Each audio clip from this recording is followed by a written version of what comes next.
My client is Michael Jones, and he's in custody, and he's asked me to argue probable cause for him, and so I Sure, shall. of course.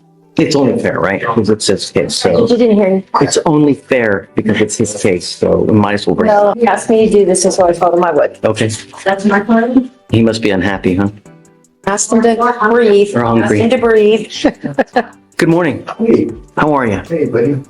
If you're banging on the door, you got to be careful because you break something, you're gonna catch another charge. So be careful banging on those windows because they break very easily. All right. So you were Michael Jones.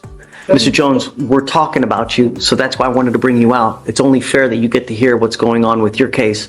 Your lawyer wants to challenge probable cause in this case. You're charged with interference with the duties of a public servant. You are facing up to 6 months in jail and or a $2,000 fine. That's what you're charged with. I don't know.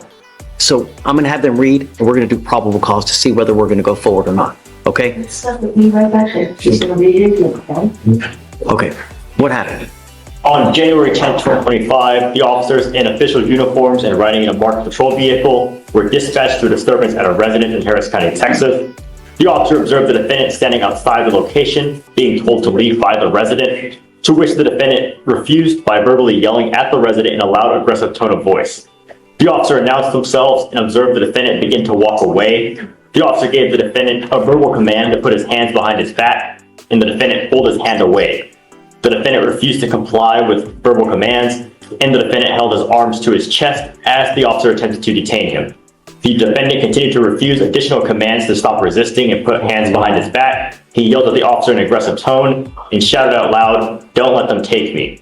The officer performed a leg sweep and continued to struggle and the defendant due to him pulling away. The officer began to roll around while on the ground and reached the officer's hands to prevent him from being placed in handcuffs. The officer continued to give commands, and the defendant continued to refuse. I get it. But what's he doing? I mean, he's walking away. That's what they wanted. Right? So, Like that. No. Just losing?